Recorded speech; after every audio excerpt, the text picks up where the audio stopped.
Selamat pagi. Baru 6 orang yang hadir.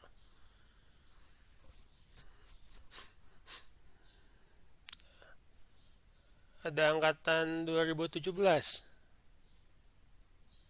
ada Pak. Ada Pak. Semua di sini. Ada 2-3 orang tadi teh di yang terdaftar kok belum masuk-masuk. Gimana nanti ininya?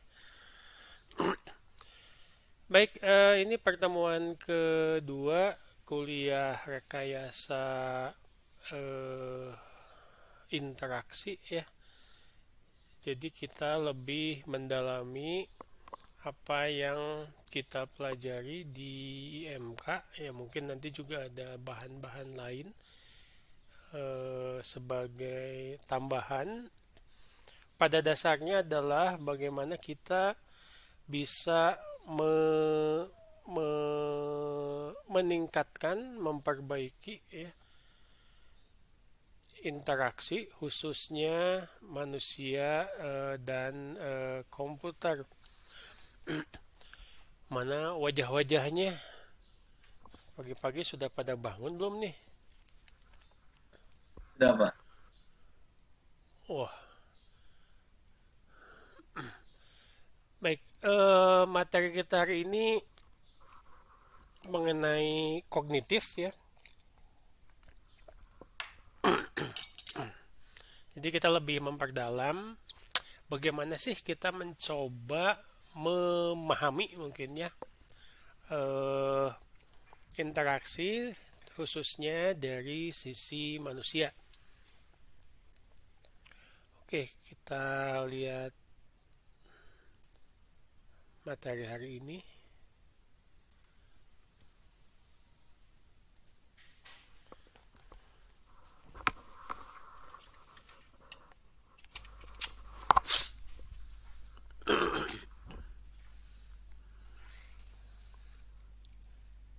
eh yang pertama mungkin sudah bisa lihat?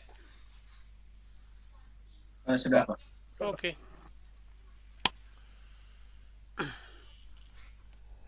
Cognitive framework ya. Jadi kalau dari sisi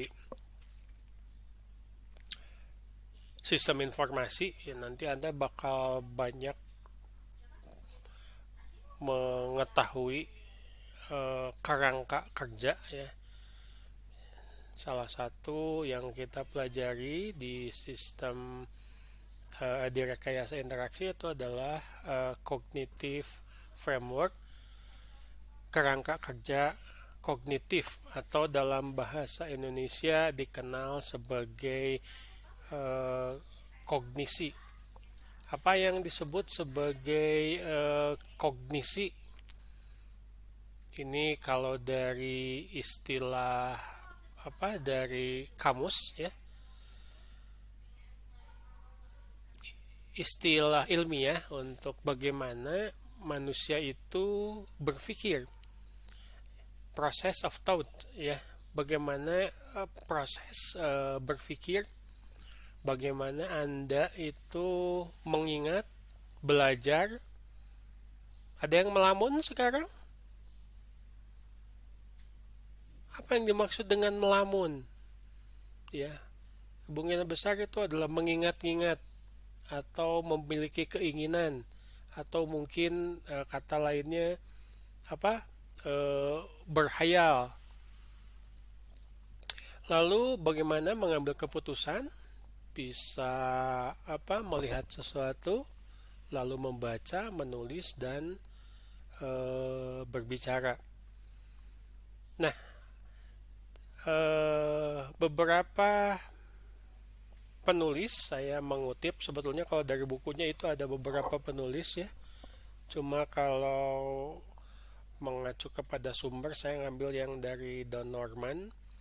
Jadi kognisi itu secara umum untuk membedakan apakah itu berdasarkan pengalaman ya, sesuatu yang mungkin mengacu kepada ingatan, mengacu kepada pengalaman dalam hal pengambilan keputusan, atau bersifat reflektif, Bersifat reflektif itu mungkin kalau diterjemahkan secara refleks. Kadang-kadang mungkin ada yang menyebutnya sebagai trial and error, ya, coba-coba, meskipun ini tidak terlalu tepat juga. Baik, jenis kognisi seperti yang saya sebutkan tadi, yang pertama adalah kognisi experiential, experience mungkinnya kalau dari bahasa Inggrisnya, berdasarkan pengalaman, di mana orang mempersepsikan, bertindak, dan beraksi terhadap peristiwa secara intuitif. Tentu saja kognisi ini membutuhkan pencapaian tingkat keahlian dan keterlibatan tertentu. Artinya harus belajar dulu, harus dilatih dulu. Ya, dalam beberapa kasus mungkin harus mengikuti ujian tertentu, ya. Contohnya di sini adalah mengendarai mobil. Setiap orang mungkin bisa diajar nyupir mobil, tapi tidak setiap orang bisa nyupir mobil dengan baik dan memenuhi persyaratan secara hukum. Butuh apa? Butuh experience. Jadi jangan sampai Anda baru bisa bawa mobil, ya langsung bawa mobilnya ke jalan tol. Waduh, itu sangat berbahaya, ya. Kenapa? Sederhana saja, Anda tidak punya experience, ya. Apalagi jalan tol sekarang katanya, mana kemarin saya dapat berita, atau jalan tol Cipali, ya, malah merusak mobil-mobil katanya karena jalannya juga rusak. Yang kedua, membaca buku, ya. Contoh, Anda harus belajar dulu membaca. Anda harus belajar dulu membaca buku yang tulisannya pendek-pendek, sampai harus bisa membaca buku yang tebal-tebal, bercakap-cakap, sepertinya mudah, tetapi tidak semua orang bisa bercakap-cakap dengan baik, ya. Kadang-kadang ada yang pendiam, kadang-kadang ada yang kehabisan pembicaraan, ya. Kenapa? Karena tidak punya banyak pengalaman. Contoh, bercakap-cakap kan tidak hanya dengan satu orang saja, mungkin satu dengan banyak orang. Ada mahasiswa yang suruh presentasi, hanya sendiri di depan, sekalinya presentasi nggak bisa ngomong.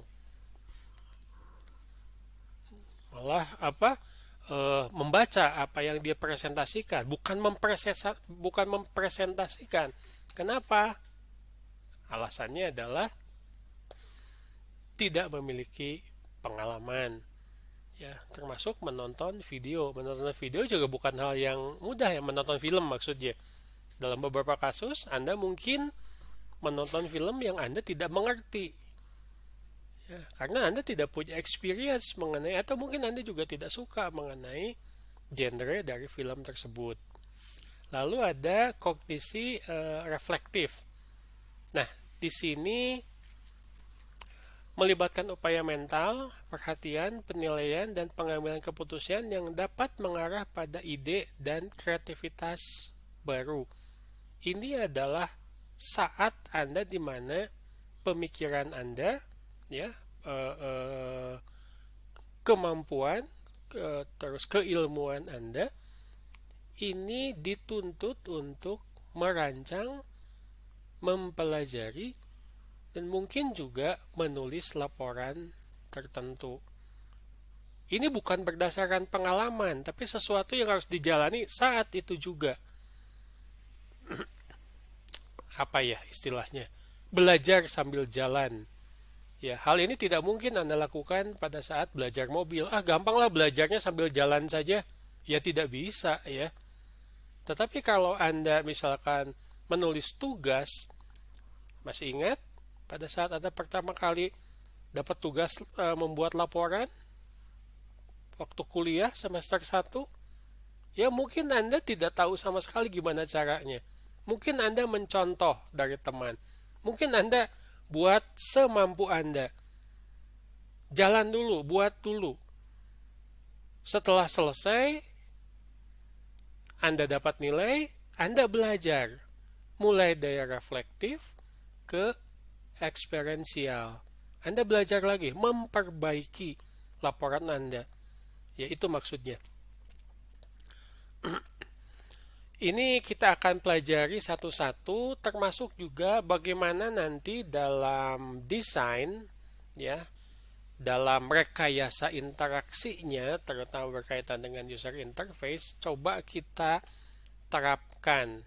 Di sini ada berapa ya? Ada 6, mulai dari perhatian, persepsi, ingatan, memori, belajar, membaca, berbicara, mendengarkan, termasuk sampai dengan tadi yang bersifat eh, reflektif, ya, seperti penalaran dan pengambilan eh, keputusan.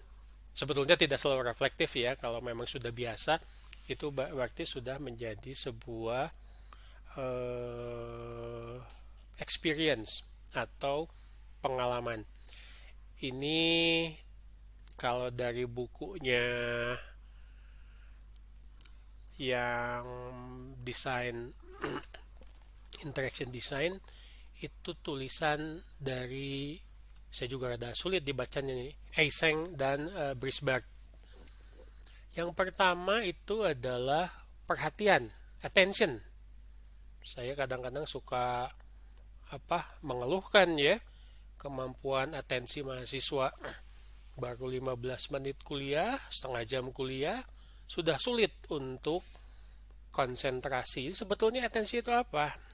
Atensi itu adalah melibatkan hal-hal yang akan dikonsentrasikan pada satu titik tertentu dari berbagai kemungkinan yang tersedia. Fokus, kata dasarnya. Tentu saja pada informasi yang relevan dengan apa yang sedang dilakukan. Pada saat kuliah di kelas, sedemikian banyaknya manusia yang ada di kelas, mana yang akan Anda konsentrasikan? Apakah Anda akan memperhatikan teman Anda yang sedang ngantuk? Apakah Anda akan memperhatikan beberapa kasus ya malah main HP misalkan, telepon di kelas, atau Anda mau melihat ke dosen yang sedang menjelaskan mata kuliah tertentu? Artinya apa? Kembali lagi, Anda sedang apa di kelas? Sedang kuliah. Artinya yang relevan yang harus Anda jadikan perhatian itu adalah materi kuliah yang disampaikan oleh dosen. Jadi dari sisi, ya mungkin dari sisi psikologinya ya, proses atensi ini akan bisa dengan mudah jika seseorang ini memiliki tujuan yang jelas, punya goal. Kalau mahasiswa masuk ke kampus, masuk ke kelas, mau kuliah, tidak punya tujuan yang jelas, ya sulit dia untuk membangun atensi, membangun perhatian. Yang kedua, apakah informasi yang mereka butuhkan menonjol atau penting di lingkungan? Ini juga termasuk salah satunya adalah dari dosennya. Ya, saya kasih analogi saja ya. Anda sudah datang mau kuliah, tapi ternyata dosennya itu ngajarnya bisik-bisik. Padahal Anda duduk di tengah, misalkan tidak jelas kan? Sehingga Anda berusaha sekuat tenaga untuk mendengarkan suara dosen, tapi ternyata tidak jelas. Sampai Anda keluar pernyataan, si bapak teh ngomong naon sih? Ya. Nah, kurang lebih seperti itu. Nah, ini kan termasuk bagaimana informasi dipresentasikan. Harus menarik, harus sesuai dengan pemahaman, ya, harus menarik perhatian. Ya. Kenapa Anda kalau misalkan jalan-jalan berpakaian rapi, berpakaian bagus, kalau Anda datang ke kampus menggunakan pakaian rapi, saya yakin mungkin ada beberapa yang untuk menarik perhatian itu adalah hal yang wajar. Ya, baik. Ini contoh ada dua nih, yang bagian sebelah kiri dan bagian sebelah kanan. Mana yang mudah untuk menarik atensi Anda? Mana yang mudah untuk informasinya dicerna?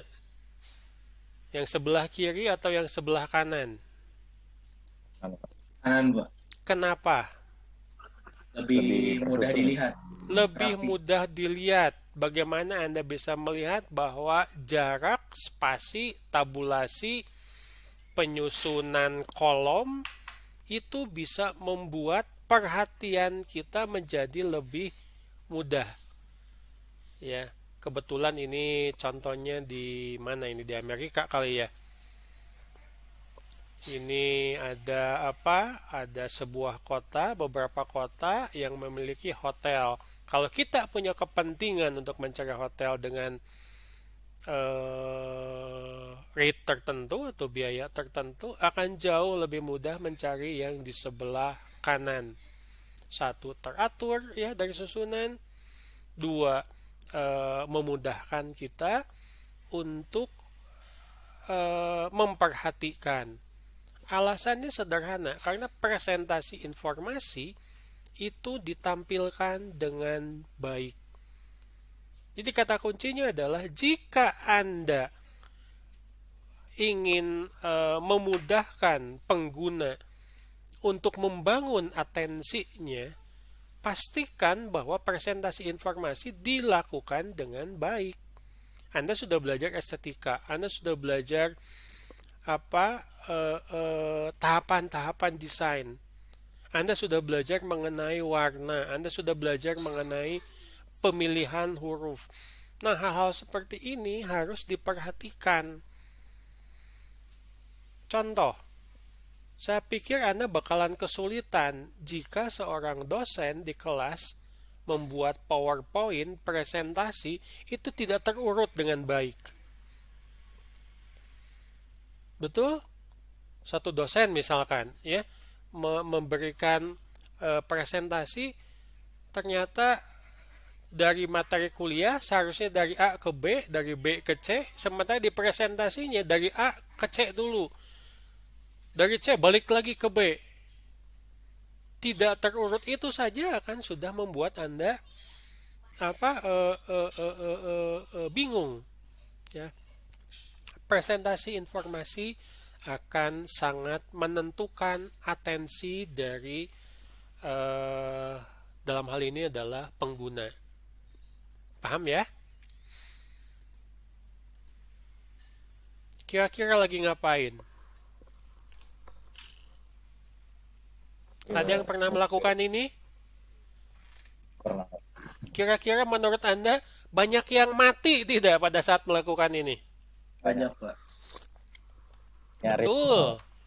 Kenapa? Karena pada dasarnya manusia itu punya kemampuan atau mungkin dituntut dalam satu saat untuk multitasking, mengerjakan banyak pekerjaan dalam satu saat. Tapi kalau yang Anda lihat di gambar ini sangat beresiko. Bawa mobil, ngebut, sambil WA.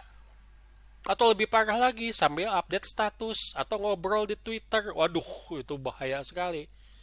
Ya, ini pakai mobil yang rodanya 4. Saya pernah lihat itu yang nge-WA sambil bawa motor. Bayangkan, ya sangat akrobatik sekali. Itu bukan main-main ya, ininya apa, menantang mautnya.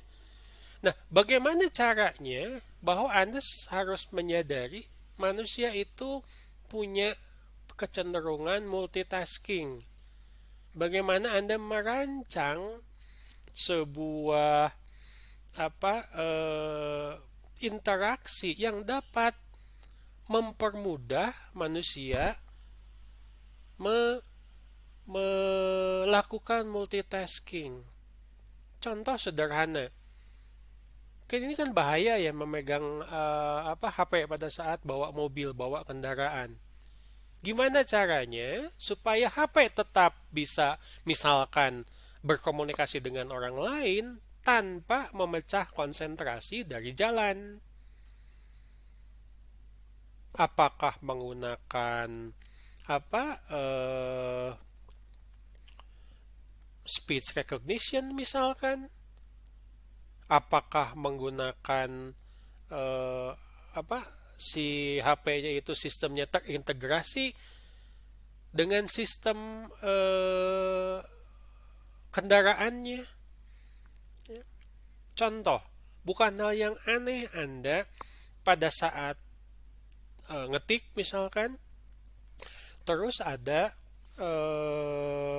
email yang masuk, atau ada status mengenai download yang sedang Anda lakukan. Ya silakan saja dua-duanya berjalan dengan bersama-sama multitasking. Tapi bagaimana caranya yang satu dengan yang lain itu tidak saling mengganggu? Kira-kira pada saat download, ya tidak perlu selalu harus di depan si tampilannya. Pada saat Anda mengetik, bisa diperkecil, bisa diminimize. Tapi pada saat downloadnya selesai, ada pemberitahuan. Itu juga yang tidak terlalu mengganggu. Ya, itu maksudnya. Sebentar, kalau ada pertanyaan silakan saja ya langsung. Jadi adalah hal yang wajar, adalah hal yang umum jika manusia atau pengguna itu melakukan multitasking. Tapi bagaimana Anda dalam rancangan interaksinya tidak saling mengganggu? Bayangkan kalau ini bawa mobil, sebelah tangannya pegang HP, tangan kanan, tangan kirinya pegang gelas kopi misalkan. Bawa mobil kecepatan 80 km per jam. Loh, itu kan resiko sekali. Belum lagi dia sibuk mencet-mencet sound system atau MP3 di mobilnya, AC dan seterusnya. Oke? Baik, ini sesuatu yang wajar, tetapi juga jangan sampai bisa nanti menimbulkan resiko yang tidak perlu. Siapa yang sedang multitasking sekarang? Tidak semuanya bisa multitasking ya. Pak, saya kuliah sambil merajut misalkan. Nah, ya gimana bisa itu Anda kesulitan nanti. Ya. Pak, saya kuliah tapi sedang menggambar. Tapi kalau kuliah sedang menulis, ya itu multitasking juga, tapi saling mendukung. Beda ya. Baik, itu bagaimana kita membangun atensi, tetapi juga harus memperhitungkan aspek multitasking. Baik, selanjutnya adalah persepsi. Persepsi orang itu melihat sebuah objek, melihat sebuah kejadian mungkin berbeda. Karena orang akan memperoleh informasi dari lingkungan melalui panca indera, itu mungkin dari sudut yang berbeda, di mana diubah katanya menjadi pengalaman berdasarkan objek, peristiwa, suara, dan rasa yang dia alami. Nah, kenapa bisa berbeda? Karena persepsi melibatkan sesuatu yang kompleks. Pertama adalah melibatkan proses kognitif, seperti ingatan, perhatian, dan bahasa. Persepsi ini akan sangat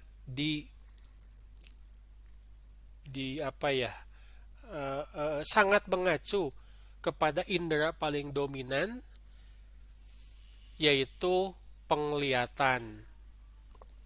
Apa yang pertama kali dilihat sebelum didengar atau disentuh, itu yang akan dipersepsikan. Kira-kira kalau istilah salah persepsi itu apa ya?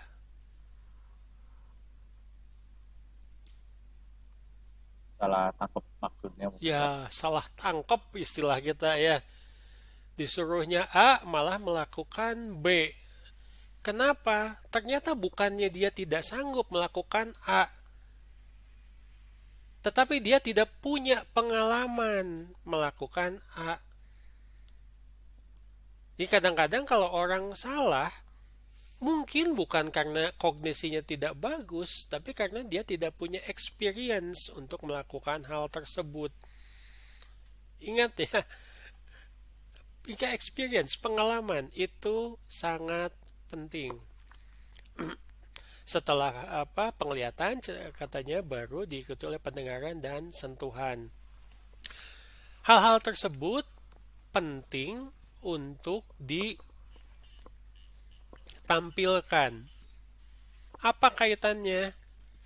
Artinya dalam hal Anda nanti merancang sebuah interaksi, hal yang diutamakan oleh Anda adalah apa yang ditangkap oleh mata. Baru nanti diikuti oleh pendengaran dan sentuhan.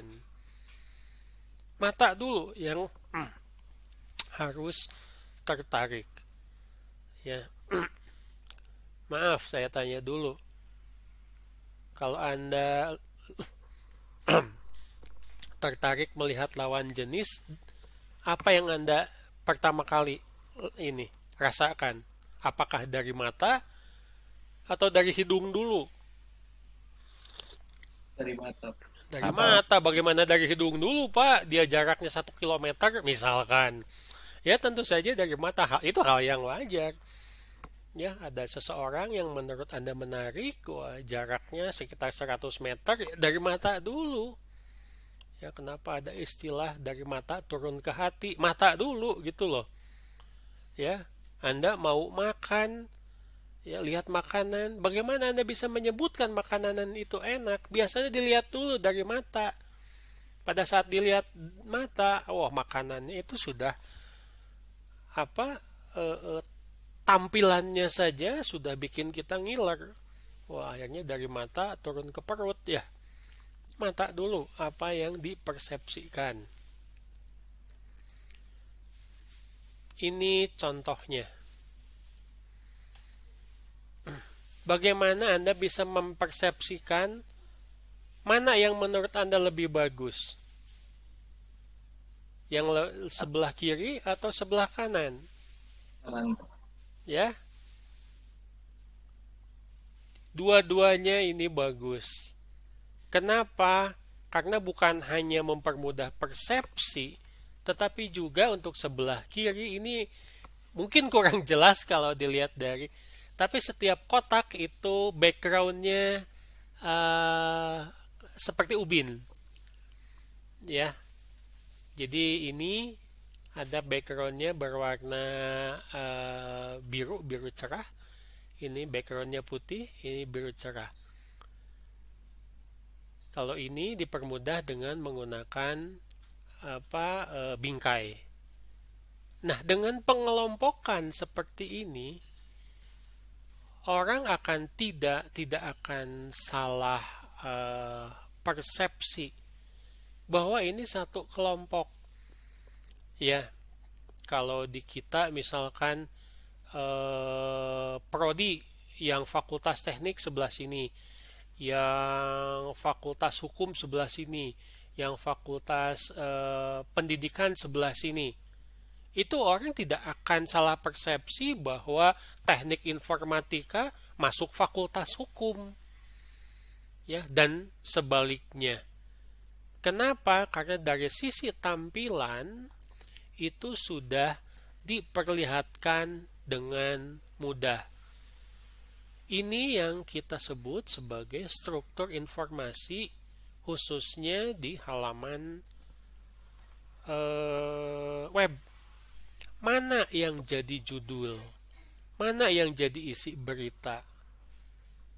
Mana yang jadi keterangan dari sebuah foto? Mana yang jadi isi beritanya? Mana yang tulisannya itu merupakan tautan atau link, mana yang bukan tautan. Itu ada perbedaan-perbedaan, baik dengan bantuan garis, baik dengan bantuan warna, baik dengan bantuan pengelompokan dari teks. Contoh, ya, Anda misalkan baca berita. Itu di berita biasanya ada tautan-tautan di antara teks beritanya dengan berita sebelumnya. Apa maksudnya? Supaya Anda memahami seluruh rangkaian beritanya. Loh, kok orang ini sudah diadili? Kapan ditangkapnya? Misalkan ya. Loh, kok orang ini sudah dihukum? Kenapa ya dia sampai dihukum? Ya ini kalau apa berita negatif ya. Karena dari kemarin saya lihat berita negatif melulu ya. Berita banjir melulu sekarang karena cuaca sedang tidak menentu ya. Untung hari ini eh, cukup cerah ya. Senin kemarin saya lumayan rada sedikit teriak kuliahnya karena pagi-pagi sudah hujan deras. Baik, itu yang berkaitan dengan persepsi. Nih, saya tanya sama Anda. Jika Anda ngobrol dengan teman, kira-kira apa yang Anda lakukan? Bukan, sorry. Ngobrol dengan sekelompok teman, bicara ke sekelompok teman. Apa yang Anda lakukan supaya tidak salah persepsi yang mendengarkan?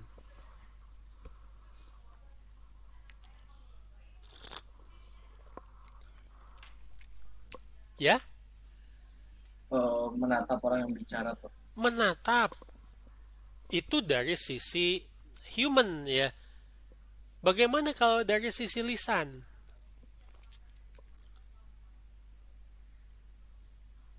Izin menjawab, Pak. Ya, silahkan.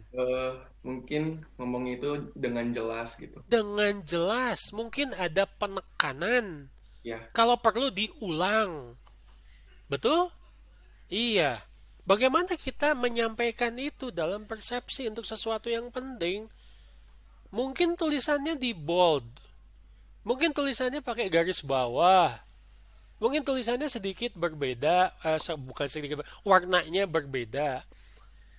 Itu akan membangun persepsi pengguna. Oke? Baik, kita lanjutkan. Nah, ini juga penting. Ya, bagaimana mengingat memori atau ingatan. Ada proses mengingat kembali berbagai jenis pengetahuan yang memungkinkan orang untuk bertindak dengan tepat. Sekali lagi visual. Ya, mengenali wajah seseorang ini visual. Kita lebih cepat mengenali wajah orang dibandingkan misalkan dengan mengingat nama seseorang. Mengingat kapan terakhir kali bertemu. Mengetahui apa yang terakhir kali mereka katakan. Setiap Anda ngobrol dengan teman, ini ada semacam filtering. Ada beberapa yang mungkin Anda sudah lupa ngobrol apa.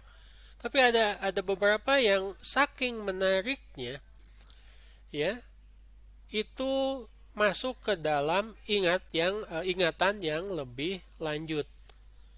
Menentukan informasi yang diperhatikan dan lingkungan dan bagaimana itu akan diinterpretasikan oleh Anda. Mungkin Anda dalam kuliah tidak akan ingat seluruh kata-kata yang disampaikan oleh dosen. Tapi ada kata-kata yang akan melekat di ingatan Anda. Mungkin sampai kapanpun. Ya. Salah satu dosen di Unpas yang dulu pernah jadi mahasiswa di Unpas dan pernah saya ajar, sampai sekarang katanya masih ingat. Waktu ditegur sama saya karena nekat nggak pakai kacamata. Ini mungkin kesannya sederhana ya. Mahasiswinya sudah duduk di belakang, terus saya yakin dia tidak jelas melihat apa yang saya tulis. Saya tanya, ya, kenapa mata kamu kedip-kedip melulu? Ternyata dia tidak jelas melihat apa yang saya tulis. Saya tanya, sudah saatnya pakai kacamata? Dia bilang ada kacamata. Kenapa nggak dipakai? Malu katanya. Takut jadi tidak cantik. Wah, ya hal yang wajar ya, memperhatikan penampilan. Tapi tolonglah jangan sampai merugikan. Dan ternyata teguran saya itu diingat terus. Bahkan sampai beliau jadi dosen di Unpas. Wah, dulu pernah dimarahin katanya. Bukan dimarahin sebetulnya ya. Hal-hal seperti itu akan tertancap, akan diingat terus dalam memori kita. Salah satu yang mendukung apa kemudahan untuk diingat adalah bagaimana katanya informasi tersebut dapat dikodekan. Orang jauh lebih baik dalam mengenali sesuatu daripada mengingat sesuatu. Ingat, mengenali sesuatu. Kenapa tadi Anda lebih mudah mengenali orang dari wajah dibandingkan dari nama? Termasuk juga jenis informasi tertentu lebih mudah dikenali dari jenis informasi yang lain. Contoh, ada yang bikin percobaan, ya, 5 huruf itu dijejerkan. Mungkin ada Ada 4 atau 5 jejer, berarti 5 kali 5 huruf. Orang itu disuruh membaca cepat lalu mengingat. Kebanyakan katanya antara 1 sampai dengan 2 lulusnya. Jadi dia hanya bisa mengingat kurang lebih 10 huruf yang berurutan. Ya, contoh misalkan A C E F G spasi D D E C H misalkan ya. Ternyata orang kesulitan mengingat itu. Lalu oleh yang membuat penelitian diubah banyaknya yang harus diingat menjadi 3 CCD, DDE, EFG, dan seterusnya. Ternyata setelah diubah menjadi 3, kemampuan mengingatnya itu menjadi meningkat. Katanya tadinya baru 1 atau 2 yang dia ingat, sekarang bisa menjadi 4 sampai dengan 5 kelompok yang bisa dengan ingat. Silahkan Anda coba di rumah sendiri. Betul tidak? Ini salah satu alasan kenapa pengelompokan angka atau huruf dalam sebuah kode umumnya dibagi menjadi 3. Kenapa kita lebih mudah melihat 1.000.000 untuk 1 juta dibandingkan dengan Anda melihat 1.000.000. Anda akan kesulitan nanti membacanya. Anda akan sulit bukan cuma membaca tapi juga mengingat. Betul apa betul? Betul. Ya. Nah, maksimal itu 3 biasanya sehingga 3 menjadi standar. Gambar apa ini? Tiap hari Anda pakai. Anda tidak punya ingatan yang panjang untuk mengingat alamat web. Sehingga browser itu menggunakan bookmarks. Ini contohnya. Untuk apa? Untuk membantu ingatan Anda. Dari sekian panjang alamat web, itu Anda bisa edit menjadi yang lebih singkat. www.bbc.com itu sudah singkat ya. Tapi bisa lebih disingkat lagi jadi cuma BBC. Ya, www.pikiranrakyat.com. Anda bisa singkat jadi PR atau koran PR. Dah beres. Itu akan jauh lebih menarik, itu akan jauh lebih mudah diingat. Oke. Saya coba tanya sama Rida. Halo Rida. Iya Pak. Apa yang biasa Anda lakukan untuk memudahkan mengingat sesuatu? Kalau cara Rida dicatat Pak. Dicatat. Anda punya smartphone. Misalkan, apa yang Anda lakukan dengan smartphone untuk memudahkan Anda mengingat sesuatu? Dicatat di note sih paling, atau kalau misal kayak acara tertentu dibuat Hmm, pengingat di kalender kayak gitu. hmm, mengingat di kalender. Perlu pakai apa itu? Alarm tidak? Biasanya perlu Pak, soalnya kan Perlu. meskipun udah dikasih pengingat, tapi kalau misalkan nggak dicek lagi, pemberitahuannya cuman sebentar gitu kan, kalau alarm agak lama. Oke. Apakah Anda bisa mengkombinasikan itu untuk semakin memudahkan Anda mengingat? Bisa sih Pak. Di note ada, di kalender Ya. ada, ya. Oke. Apalagi berkaitan dengan hal-hal yang penting ya, jadwal ujian misalkan Hmm. ya. Baik, siapa lagi nih? Halo Tri Utami, bisa dengar? Halo Pak. Baik, kalau Anda bikin catatan kuliah, bagaimana cara Anda untuk membantu ingatan Anda bahwa itu adalah hal yang penting? Contoh misalkan saya ngasih bahan kuliah atau dosen ngasih bahan kuliah, terus saya nyeletuk bilang, ini harus paham ya, siapa tahu nanti muncul di ujian. Apa yang Anda lakukan? Hmm, paling dibaca-baca terus. Bukan, ditulisnya bagaimana? Bagaimana Oh, cara Anda menulisnya? paling yang pentingnya doang Pak ditulisnya Yang biar bisa penting adalah, diingat. kalau penting amat bagaimana? Anda banyak nulis, terus ternyata dari sekian banyak tulis ada yang menurut Anda sangat penting. Tetap aja ditulis Pak. Iya, maksudnya ditulisnya bagaimana? Supaya membedakan dengan tulisan Anda yang lain.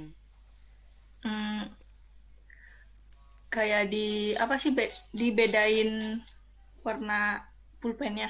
Dibedakan warna Ya. pulpennya, betul. Mungkin di garis bawah, mungkin ditebalkan.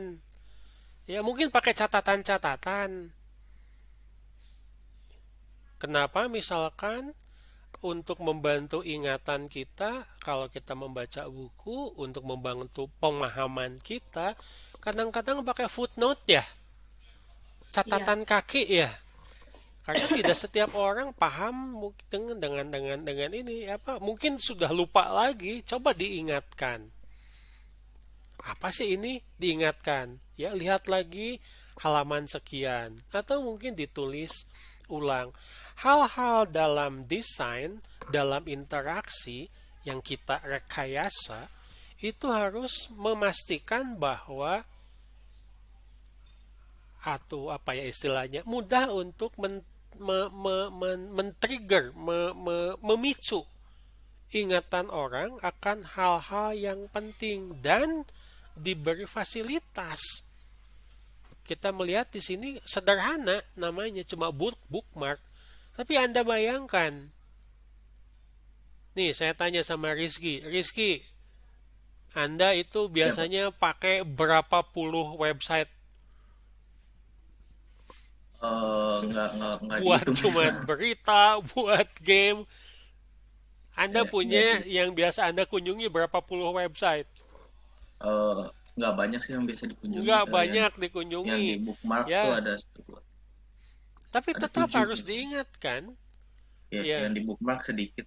yang di workbox sedikit. Ya, sekarang bayangkan kalau nanti Anda sudah TA, Ya, bawa semua apa, baca dari sini sampai Anda mau nulis pohok deui.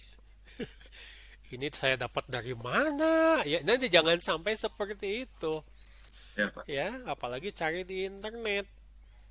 Akan banyak nanti hal-hal yang dari desain yang harus dirancang untuk membantu.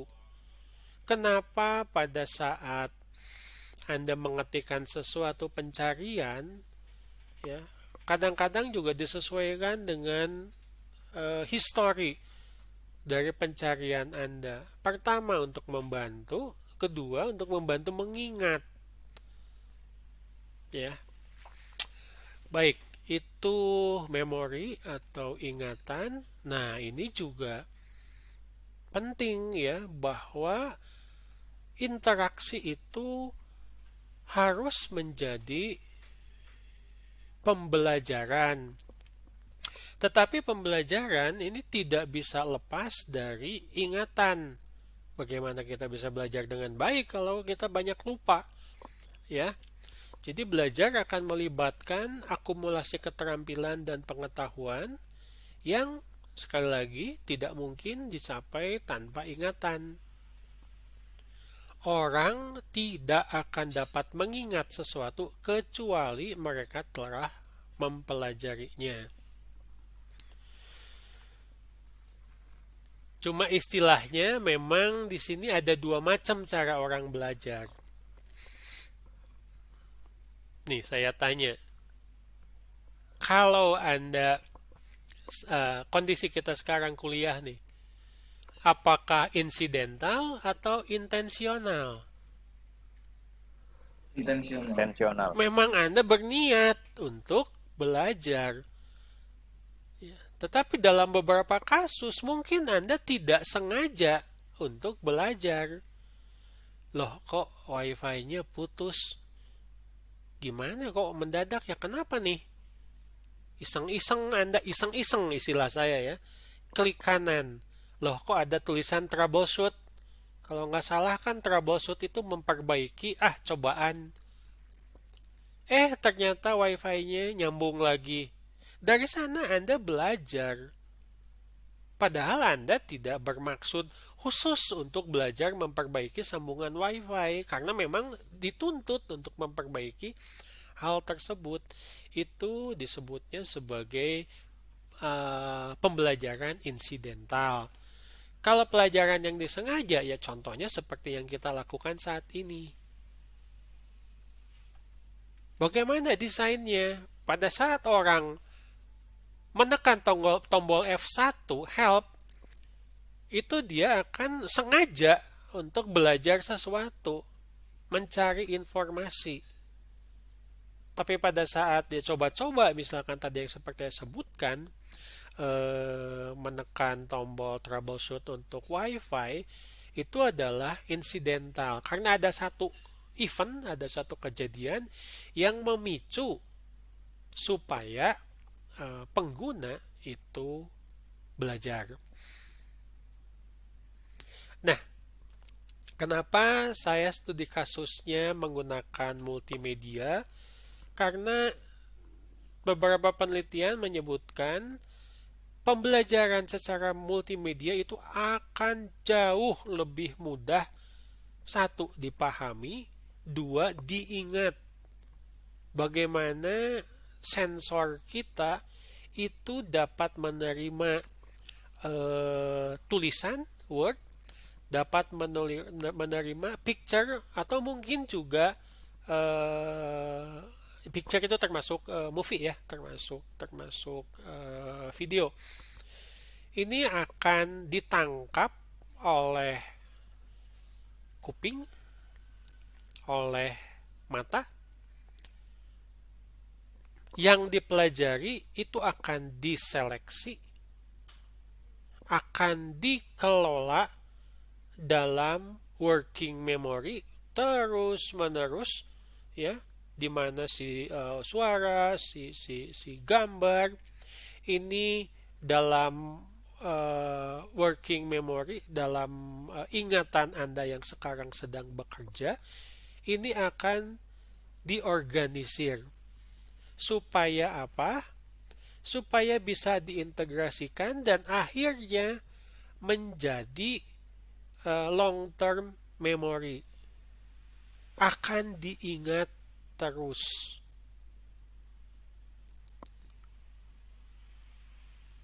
Anda akan lebih sulit belajar pelajaran yang dosennya hanya menampilkan PowerPoint-nya tulisan semua. Betul? Nggak sulit sih Pak, cuman cepat ngantuk. Iya sulit itu maksudnya. Ya.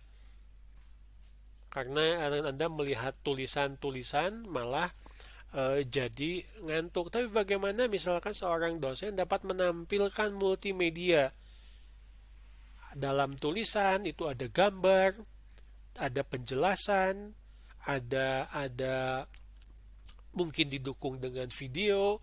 Saya yakin jika memang Anda memang berniat untuk belajar, pasti ada yang apa istilahnya? Yang Anda tangkap, yang Anda simpan. Bahkan ditanya seminggu, 2 minggu, sebulan, 2 bulan kemudian Anda masih ingat. Mungkin teksnya sudah tidak ada ingat, tapi Anda ingat si Bapak tuh dulu pernah menyampaikan video mengenai ini. Itu berkaitan dengan materi yang ini.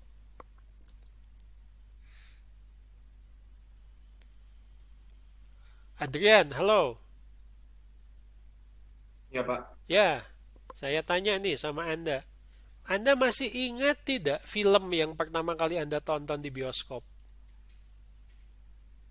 Hmm, apa sih? Lupa lagi. Lupa lagi. Berarti Anda bukan penggemar film. Tapi Anda ingat tidak kapan terakhir Anda nonton bioskop? Pas semester 1 gitu. Ya, film apa? Film itu apa? Namanya teh apa? Lupa lagi. Tuh lupa lagi. Wah, gimana Adrian nih? Saya Oh, yang tanya. itu yang Thanos teh ya, Pak. Yang Thanos, oh si Lupa Thanos ya tanya. judulnya. Kurang Yang suka sih sebetulnya, berebut cuma itu, diajak doang. berebut cincin itu ya? Iya. Apa? Batu akik itu ya? Betul. Waduh, film berebut batu akik aja banyak yang nonton ya. Saya tanya lagi, Anda ingat tidak hari itu kuliah apa? Iya, ingat, Pak. Ingat, isi kuliahnya ingat tidak? Ingat. Ingat, syukur ya. Ingatan Anda berarti cukup bagus. Kadang-kadang orang itu fokus kepada ingatan-ingatan tertentu yang menarik. Ya.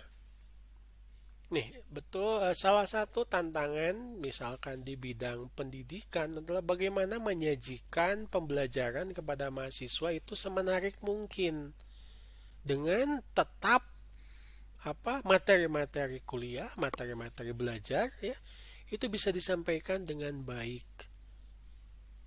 Nah, di sini muncul peran teknologi.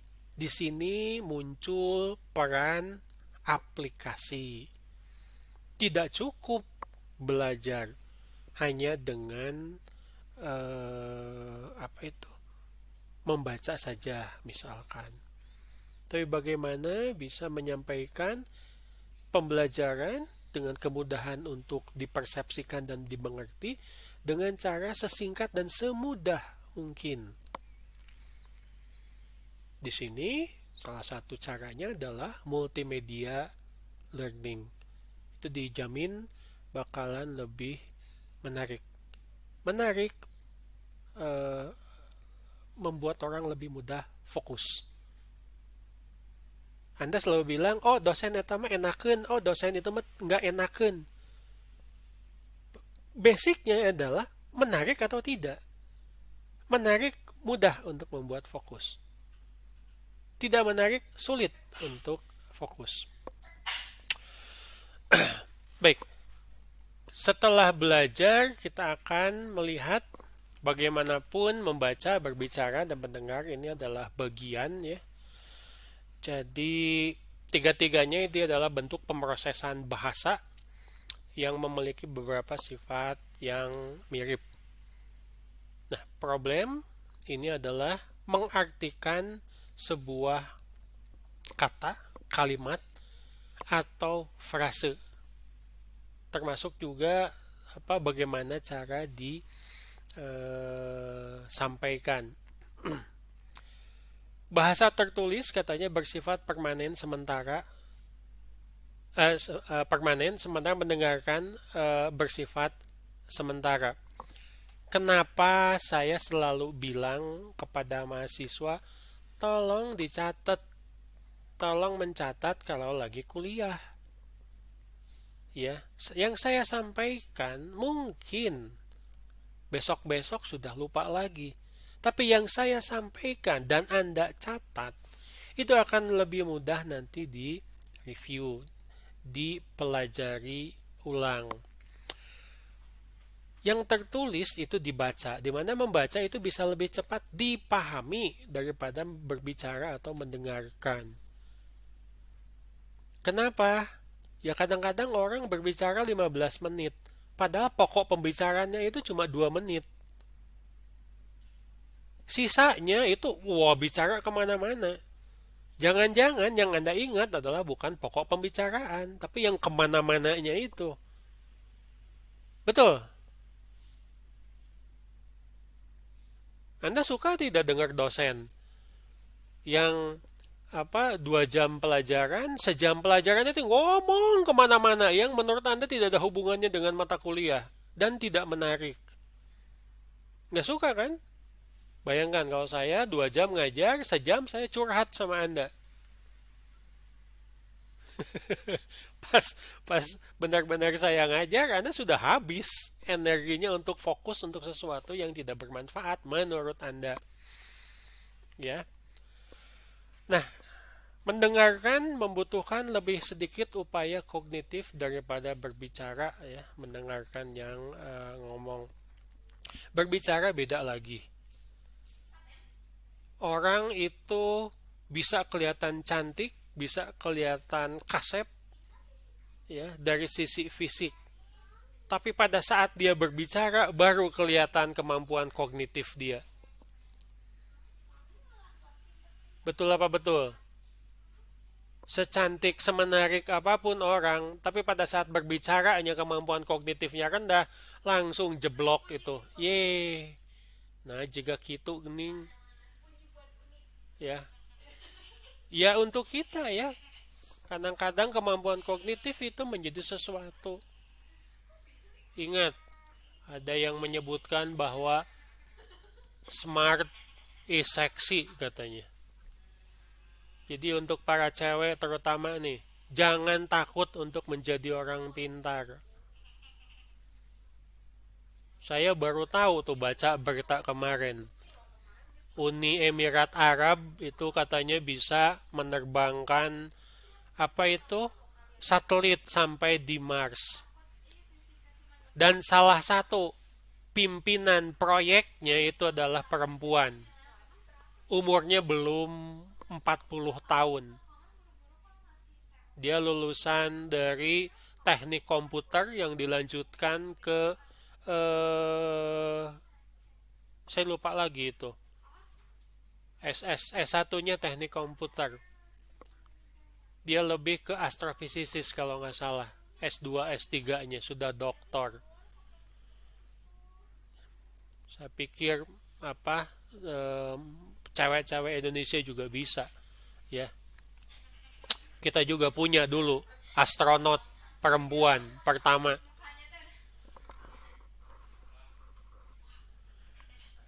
Tetapi karena dulu tuh Challenger itu. Ya, Challengernya meledak ya, jadi nggak jadi. Tapi hebat ya. Baik, bahasa tertulis cenderung gramatikal, sedangkan bahasa lisan seringkali tidak mengacu kepada tata bahasa. Ya saya akui saja lah, saya juga ngajar tidak menggunakan tata bahasa yang baik ya, pabagyut ya. Kadang-kadang pakai bahasa Inggris ya, istilah-istilah, kadang-kadang pakai bahasa Sunda supaya lebih akrab. Tetapi tujuannya adalah supaya apa yang saya sampaikan menarik, Anda bisa lebih fokus dan bisa lebih mudah dimengerti. Di buku itu juga disebutkan ya, ini saya sampaikan di bawah bahwa ada beberapa kalangan yang menderita penyakit tertentu yang bukan bodoh, bukan kognitifnya jelek, tetapi mereka penyakit yang namanya disleksia. Disleksia itu adalah kekurangan kesulitan dalam memahami pola. dari tulisan sehingga mereka sulit membaca. Bukan bodoh, bukan bodoh. Jangan salah paham.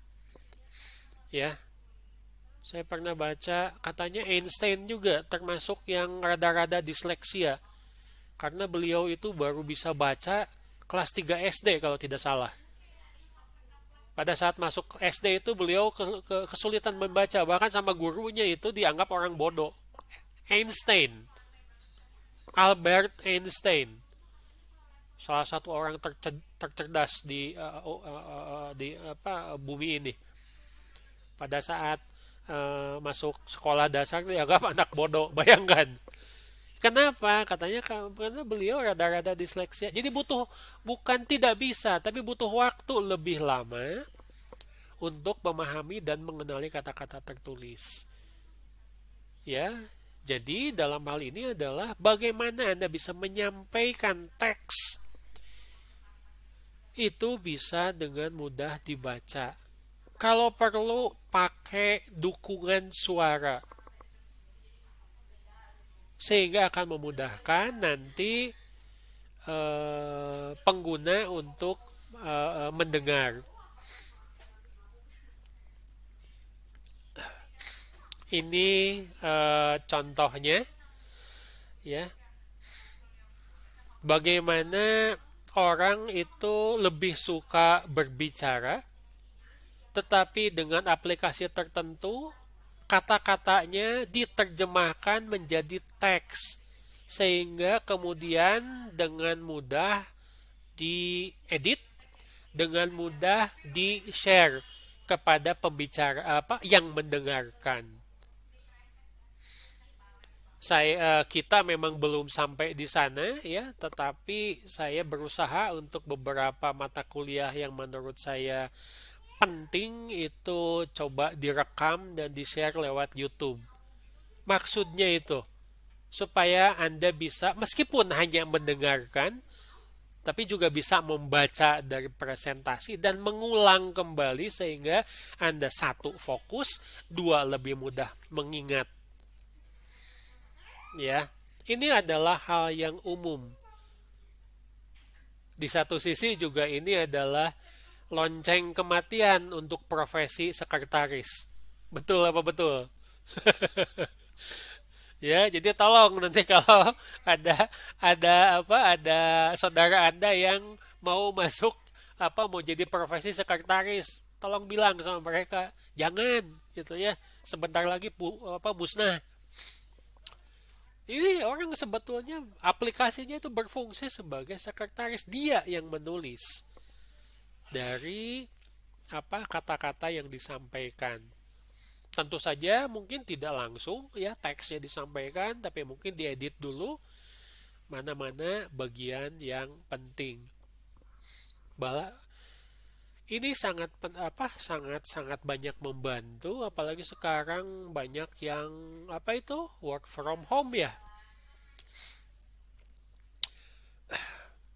Teknologi kita dipaksa dalam kondisi pandemik ini untuk memanfaatkan teknologi semaksimal mungkin. Ngomong-ngomong, lihat itu berita kemarin ada pengadilan di Amerika Serikat tanya jawab menggunakan Zoom meeting, tapi salah satu pengacaranya pakai filter kucing. Itu jadi bahan tertawaan ya, jadi bahan hiburan karena ternyata yang menggunakan filter kucing itu tidak bisa untuk mengubah tampilan zoomnya ya, tampilan zoomnya kayak kucing aja gitu. Saya tidak tahu di sini bisa nggak. Tolong jangan kuliah nanti Anda jangan pakai tampilan pakai filter gajah atau monyet atau apa ya, tetap wajah Anda. Itu memang sebuah ketidaksengajaan yang justru malah menjadi hiburan karena si pengacara itu katanya kesulitan untuk mengubahnya, bukan maunya dia karena tidak sengaja saja. Kemampuan kita untuk menggunakan teknologi ya mau tidak mau sekarang itu sedang diuji. Kemampuan kita untuk belajar dan beradaptasi itu akan sangat penting. Ini mungkin dari yang keenam tadi ya, bahwa manusia itu berusaha untuk memecahkan masalah, melakukan perencanaan, ya, penalaran, dan ujung-ujungnya adalah pengambilan keputusan. Nah, ini proses yang melibatkan kognisi reflektif. Kenapa? Karena ini mungkin timbul dari tuntutan dunia nyata yang bahkan orang tersebut belum pernah belajar. Hal ini termasuk memikirkan cara tentang apa yang harus dilakukan, apa pilihan yang tersedia, dan apa konsekuensi yang mungkin terjadi dari tindakan tertentu.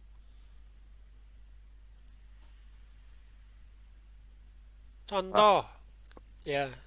Izin ngambil minum. Oh, silahkan. Ya langsung aja ngambil, saya juga sambil minum. Contoh, nih, ya, Anda belajar ilmu hidup tidak selama kuliah? Contoh ilmu hidup, merawat anak. Tidak. Tidak. Ya, tapi mungkin ada beberapa yang sudah mulai belajar merawat ponakan, ya, misalkan membantu. Tapi kalau merawat anak 24 jam, nggak ada yang dilatih ke sana. Tapi satu saat Anda harus menghadapi itu. Sebentar. Anda berniat menikah kan nanti? Iya, Pak. Iya dong, kan kita mau masuk manusia yang normal ya, bukan manusia ajaib yang banyak dipromosikan sekarang. Jangan ya itu mah. Yang LGBT gitu mah, aduh. Baik, proses ini akan melibatkan proses sadar, menyadari apa yang dipikirkan seseorang, lalu diskusi dengan orang lain, atau mungkin juga diskusi dengan diri sendiri, berpikir ya, merefleksikan sesuatu, dan penggunaan berbagai jenis artefak. Artefak itu adalah alat bantu sebetulnya yang akan mendukung aspek kognitif kita. Bisa peta, bisa buku, bisa pena, bisa kertas, ya, termasuk juga teknologi informasi. Lalu penalaran melibatkan skenario yang berbeda dan memutuskan mana yang merupakan pilihan atau solusi terbaik untuk masalah tertentu. Ini yang kita sebut belajar sambil jalan. Sebetulnya Anda akan membangun experience di situ. Bagaimana caranya Anda bisa mendesain interaksi yang akan membantu pengguna yang belum berpengalaman. Mulai dari pemecahan masalah, perencanaan, sampai dengan pengambilan keputusan.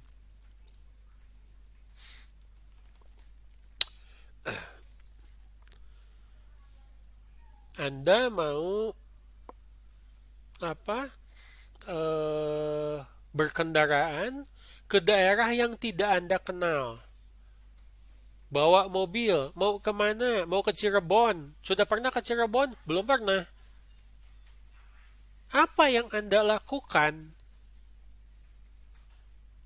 Sepanjang jalan, Anda akan memperhatikan rambu-rambu yang menunjukkan bahwa itu arah yang benar ke Cirebon.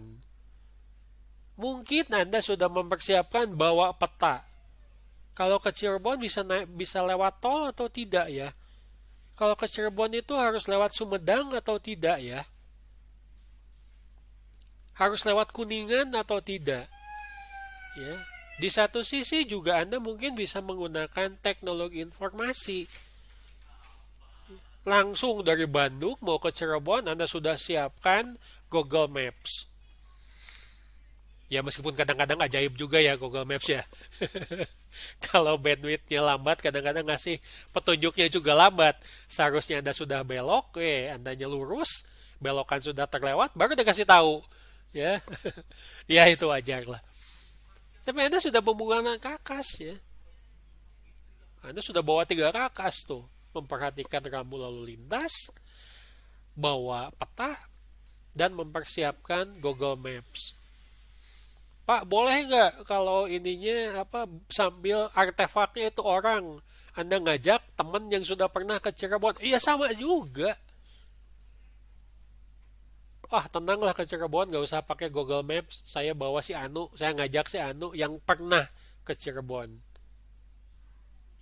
Itu bagaimana kita.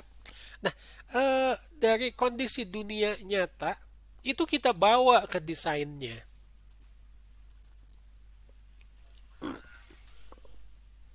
Ini desain yang umum, yang akan banyak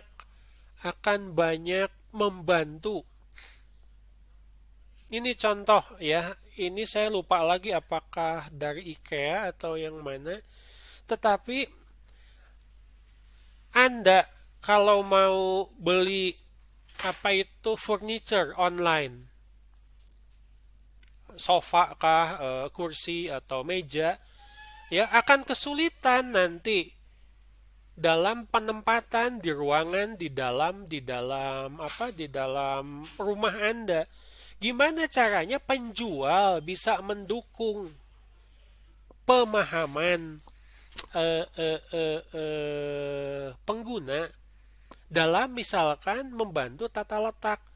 Saya mau beli sofa, warnanya hijau, ukurannya sekian. Kira-kira nanti di rumah ditempatkan di mana ya? Sehingga di sini dibantu dengan augmented reality. Bagaimana si sofa tersebut direfleksikan, diproyeksikan di ruangan yang ingin Anda tempatkan. Oh, ruangannya segini nih. Coba lihat nih pakai tab atau pakai apa itu?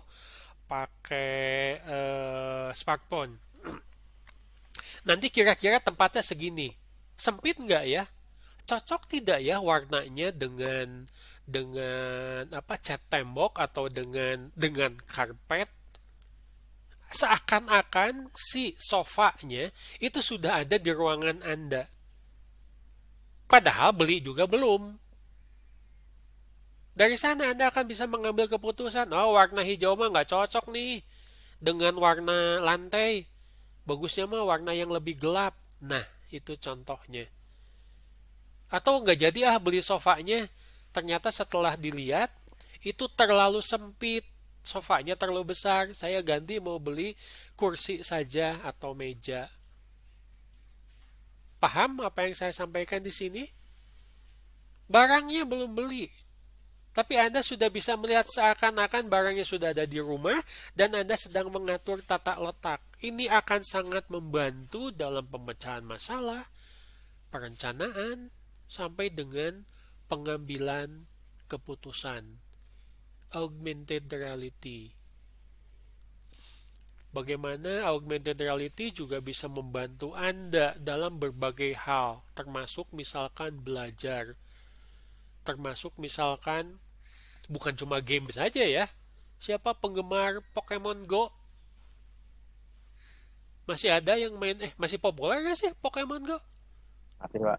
Masih ya? Ya itu termasuk salah satu game augmented reality yang cukup populer. Anda lihat jalan melalui smartphone Anda. Kelihatan ada monsternya, padahal nggak ada di dunia nyata. Ya, tapi di realitas augmented itu ternyata ada dan Anda ikut bisa berinteraksi dengan monster tersebut. Mau ditangkap kah? Ditangkap ya atau ditembak? Nggak tahu saya, nggak pernah main. Sehingga dengan penggunaan misalkan di sini adalah augmented reality akan membantu pengambilan keputusan, di satu sisi juga akan sangat mendukung bisnis. Bayangkan kemudahannya. Orang tidak perlu datang ke showroomnya mebel atau furnitur. Cukup hanya pesan online. Karena sudah tahu persis apa yang harus dia beli, ditempatkan di mana, warna apa yang dipilih. Ya, di sini kelihatan ya, kan ini ruangan rumahnya masih kosong, terus sepertinya ingin memberi beberapa furnitur sekaligus. Usaha yang harus dilakukan juga menjadi semakin sedikit. Ini adalah bagaimana desain dari interaksi akan sangat dipermudah oleh pemanfaatan teknologi terkini. Oke? Nah, dari tadi saya bicara mengenai bagaimana kondisi dunia nyata coba kita gunakan untuk memahami interaksi, merekayasa interaksi, khususnya di IMK.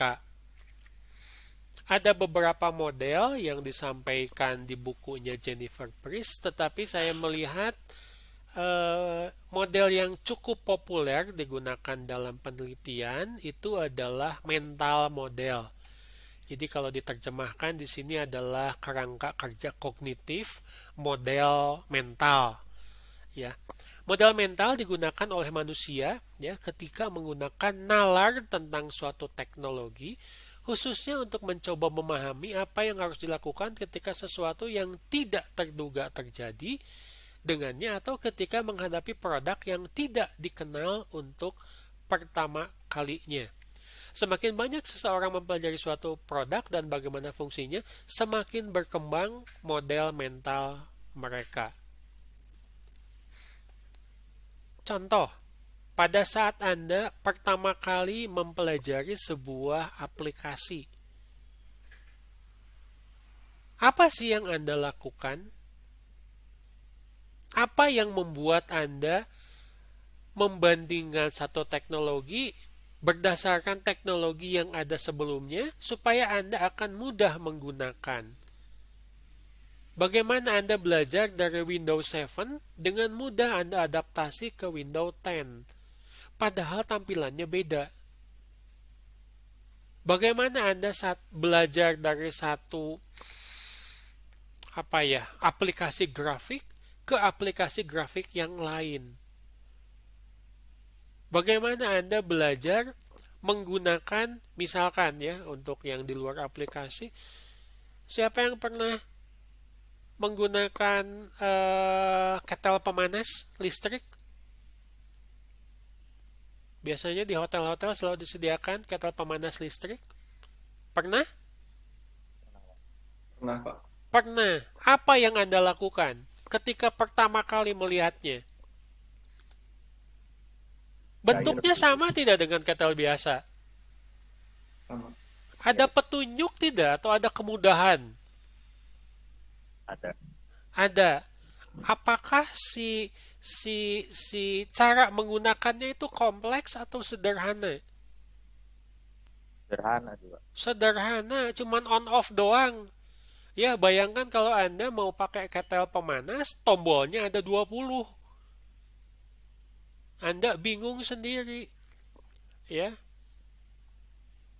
Ini bukan bercanda ya. Ini memang kisah nyata.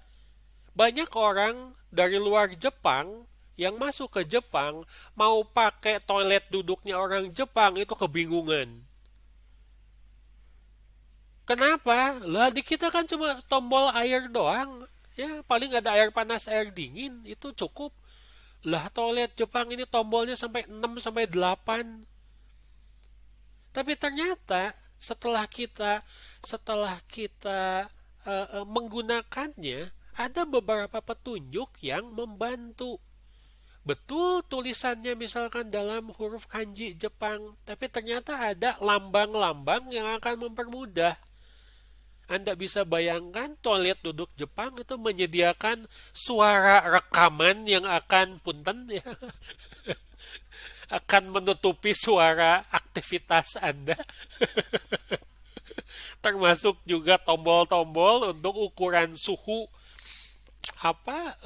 air, termasuk juga tombol-tombol untuk berapa air yang harus untuk flash misalkan. Betul, dari sisi yang lain kompleks, lebih banyak, tapi di sisi lain juga orang dibantu dengan lambang-lambang yang sudah biasa. Lambang yang dipakai untuk volume, lambang yang dipakai misalkan untuk air. Ini yang disebut sebagai mental model. Bagaimana kebiasaan yang umum dilakukan oleh orang ini dibawa ke penggunaan teknologi. Sehingga orang bisa menebak, orang bisa mengira-ngira, orang bisa menggunakan teknologi atau aplikasi tersebut dengan mudah. Baik, kita lihat misalkan studi kasusnya. Sebentar, ini ada tambahan dulu. Nah, mungkin Anda bertanya, terus apa hubungannya Pak dengan rekayasa interaksi, terutama dengan user experience? Itu yang barusan saya sampaikan. Ya, bagaimana Anda merancang orang mengembangkan model mental yang lebih baik dengan sesingkat mungkin untuk mempelajari. Sorry, tadi yang jawab yang pakai apa? Nyobain ketel listrik siapa? Adrian? Iya, Pak. Anda? Sama Daud. Ya.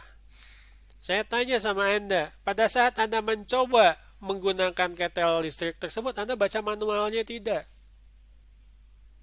Enggak sih, Pak. Enggak. Langsung pakai aja. Atau coba-coba, gagal atau berhasil? Berhasil. Nah, alhamdulillah berhasil. Enggak meledak kan? Ya, enggak Anda jalankan terus ternyata lupa diisi air. Enggak kan? Karena apa sebelum memanaskan ketel isi air dulu, itu adalah model mental Anda. Ya. Ya, hal yang wajar pengguna itu malas membaca user guide. Jadi apa? Alternatifnya adalah bagaimana Anda bisa merancang ya interaksi yang akan mendukung mental model dari pengguna tanpa harus banyak waktu, harus banyak baca user guide ya. Ada beberapa yang harus diperhatikan untuk dukungan UX untuk mental model. Yang pertama adalah instruksi yang jelas dan mudah diikuti. Biasanya dalam alat-alat itu ada tombol, terus ada petunjuk. Petunjuknya singkat dan jelas. Tidak perlu sampai harus buka user guide. Dalam aplikasi sebaiknya ada bantuan online, ada tutorial step by step-nya bagaimana. Kalau perlu ada video online. Orang lebih suka nonton dibandingkan baca karena biasanya lebih singkat. Dalam beberapa aplikasi, terutama yang berkaitan dengan pelayanan, itu menyediakan chatbot atau juga media sosial yang umum digunakan. Misalkan sebuah perusahaan dalam aspek layanan sudah menyediakan WhatsApp yang bisa langsung menghubungi customer service. Kenapa harus WhatsApp? Karena WhatsApp yang sangat populer misalkan ya. Lalu juga ada informasi latar belakang yang dapat diakses dengan mudah.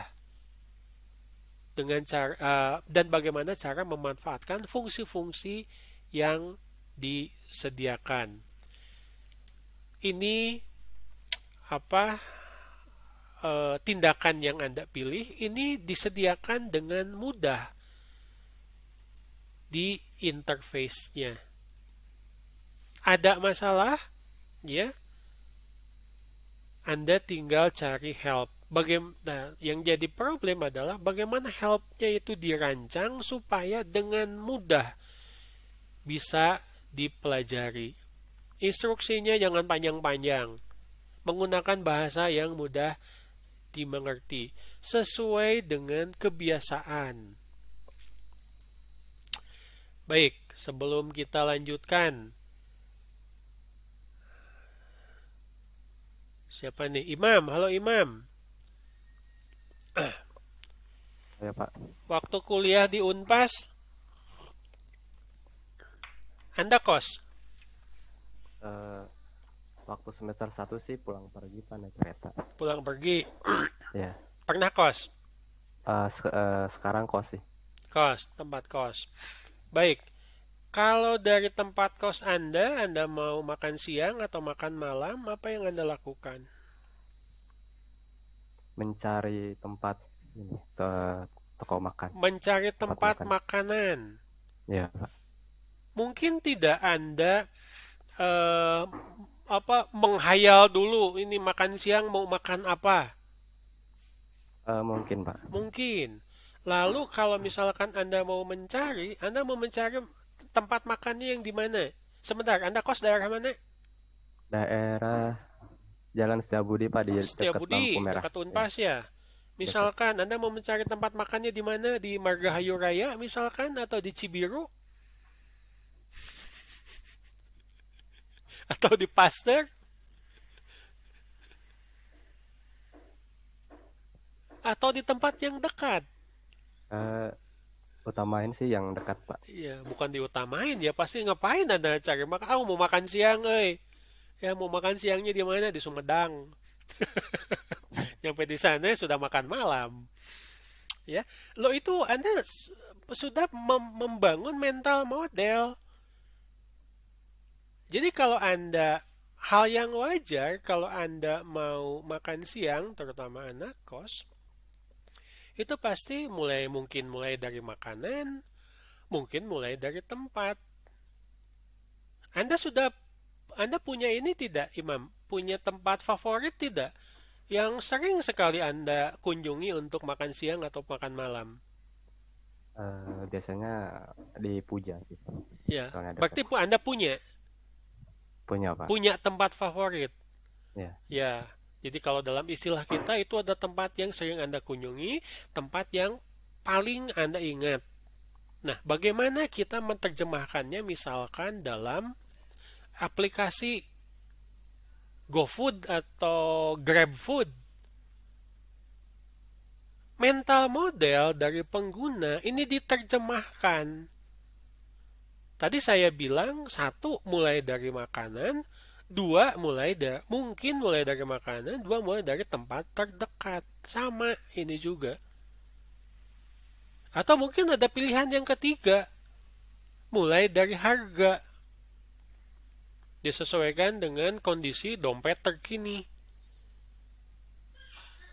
Betul?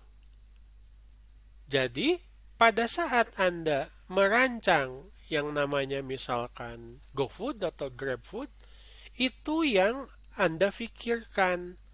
1, mulai dari makanannya. Pada saat makanan dipilih, yang dipilih itu adalah tempat yang terdekat. Kalau dari sisi layanan makanan itu bukan cuma jarak ya yang jadi masalah, tapi ongkos kirim. Semakin dekat kan semakin murah, semakin jauh kan semakin mahal. Belum lagi semakin jauh semakin lama. Ya, perut kita sudah tidak tahan untuk makan siang, ini makanan gak nyampe-nyampe. Itu adalah mental model yang diterjemahkan dari misalkan seorang anak kos tadi Imam, ya, pada saat dirancang menjadi aplikasi. Dalam hal ini adalah aplikasi untuk pesan makanan online. Biasanya orang yang sering memesan makanan tertentu dalam aplikasi itu akan dicatat. Jadi pada saat account-nya itu masuk ke aplikasi, dia langsung ditawari oleh makanan kesukaannya. Itu bukan hal yang aneh. Dicatat oleh aplikasi. Karena sudah biasa tadi misalkan Imam ke Pujasera, ya pesannya misalkan dari sisi aplikasi. Baru masuk aplikasi saja sudah keluar. Apakah promosi dari Pujaseranya, apakah ada diskon, ya, atau ada makanan yang baru misalkan di sana. Ini diterjemahkan dari mana? Dari mental model pengguna. Karena kalau Anda mengikuti mental model pengguna, aplikasi akan lebih mudah digunakan.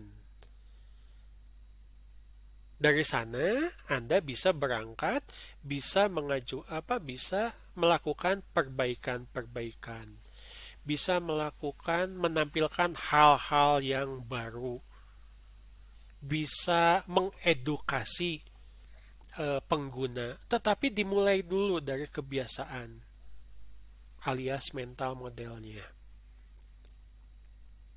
Baik, saya stop dulu. Ada pertanyaan?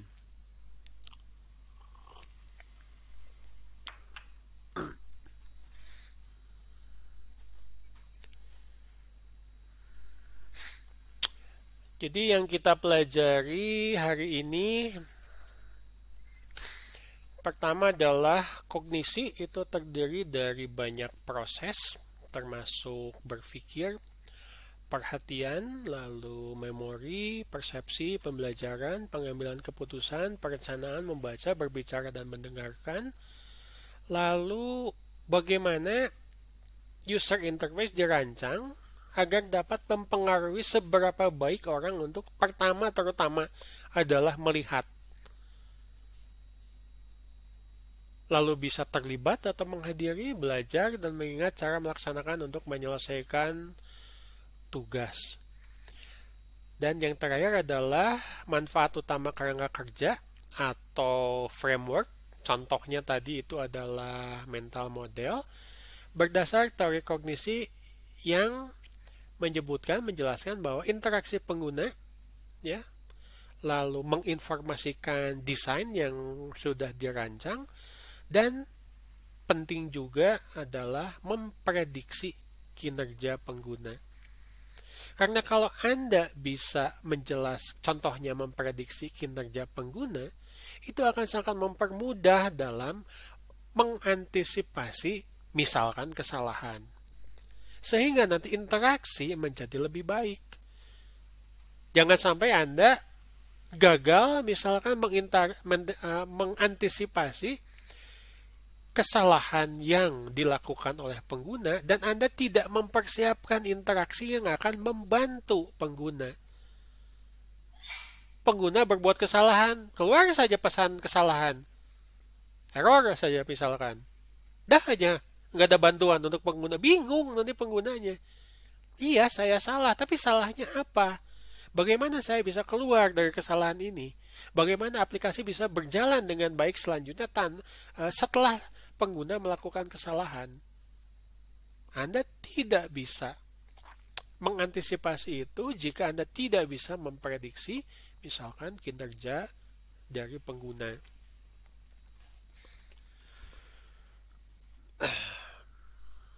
Oke, itu materi kita hari ini.